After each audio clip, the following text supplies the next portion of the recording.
అల్లూరి సీతారామరాజు జిల్లా పాడేరులో అవుట్సోర్సింగ్ ఉద్యోగులు మోకాళ్ల మీద నిలబడి నిరసన వ్యక్తం చేశారు. ఆంధ్రప్రదేశ్ రాష్ట్ర గిరిజన గురుకులాల అవుట్సోర్సింగ్ ఉపాధ్యాయులు, అధ్యాపకులు తమ న్యాయమైన డిమాండ్ల సాధన కోసం పాడేరులో ఐటీడీఏ ఎదుట 7 రోజులుగా శాంతియుత నిరసన తెలియజేస్తున్నారు. అవుట్సోర్సింగ్ పద్ధతిలో పనిచేస్తున్న ఉపాధ్యాయులను, అధ్యాపకులను తక్షణమే రెగ్యులర్ చేయాలని లేదా మినిమం టైం స్కేల్ అమలు చేయాలని డిమాండ్ చేస్తున్నారు. సుప్రీంకోర్టు ఆదేశాల మేరకు సమాన పనికి సమాన వేతనం అమలు చేస్తూ పీఆర్సీ ప్రకారం జీతాలు పెంచాలని కోరుతున్నారు.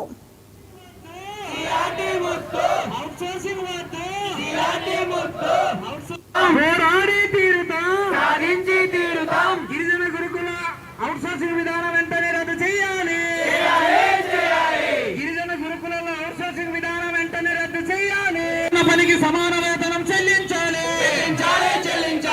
2022 పీఆర్సీ ప్రకారం జీతాలు చెల్లించాలి. 2022 పీఆర్సీ ప్రకారం జీతాలు చెల్లించాలి.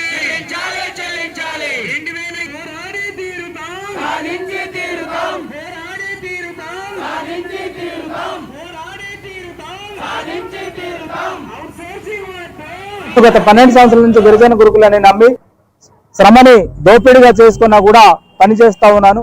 మరి ఈ రోజు ప్రధానంగా ఈ పాడేరు ఐటీడీఏ ముందు రావడానికి ప్రధాన కారణం ఏంటంటే, మేము గత 12 నుంచి 15 సంవత్సరాల నుంచి గిరిజన గురుకులని నమ్మి గిరిజన విద్యార్థులకు విద్యాభివృద్ధులు నేర్పిస్తూ అనేక పని ఒత్తిడి గురి చేసుకున్నా కూడా మేము పనిచేస్తూ, మరి ఈ రోజు మా ప్రధానమైనటువంటి డిమాండ్ ఒకటే, భారతదేశంలో ఏ విద్యా సంస్థల్లో లేనటువంటి విధానాన్ని కేవలం గిరిజన గురుకులంలో పొరుగు విధానం అనేటువంటిది పెట్టి మమ్మల్ని వెట్టి చాకరీ చేయిస్తున్నారు.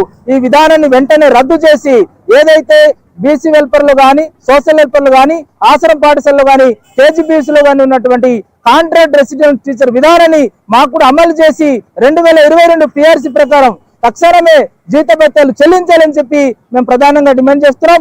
అలాగే మరి ఏదైతే మెగా డిఎస్సి 2024 ఉందో దానికి మేము వ్యతిరేకం కాదు, కానీ మరి ఈ మనం నమ్ముకున్నటువంటి కూటమి ప్రభుత్వం, మేము ఎన్నుకున్నటువంటి కూటమి ప్రభుత్వం వస్తే మా జీవితాలు మారుతుందని చెప్పి మేము ఎన్నుకోవడం జరిగింది. మరి రాగానే మెగా డిఎస్సి ఇవ్వడం జరిగింది, చాలా సంతోషం.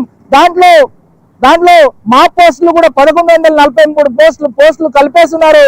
దాన్ని మెగా డిఎస్సి నుంచి మా పోస్టులు మినహాయించి ఏదైతే గిరిజన గురుకుల బయల ప్రకారం అక్కడ చేస్తున్నటువంటి వాళ్ళతోనే భర్తీ చేయాలని చెప్పి మేము ప్రధానంగా డిమాండ్ చేస్తున్నాం. మరి గత ప్రభుత్వం అయితే అనేక రకాలుగా మమ్మల్ని ఇబ్బంది పెట్టింది, అనేక రకాలుగా మమ్మల్ని అన్యాయానికి గురి చేసిందని చెప్పి ఈ సందర్భంగా తెలియజేస్తున్నాం.